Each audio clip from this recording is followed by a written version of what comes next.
আসসালামু আলাইকুম এভরিওয়ান, আশা করি সবাই ভালো আছেন। আলহামদুলিল্লাহ আমিও ভালো আছি। ও দেখেন, ও আমার 3টে খরগোশ, 2টা ছেলে একটা মেয়ে, ও একা মেয়ে। ও বাচ্চা দিয়েছে, 5টি বাচ্চা দিয়েছিল। ওদের বাসার কারণে ওর বাচ্চা মারা গেছে, তো আবারও প্রেগনেন্ট।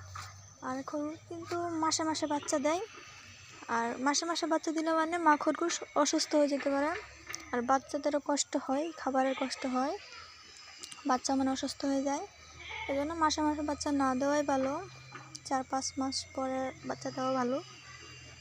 ও দেখতেই পাচ্ছেন ও কী করছে।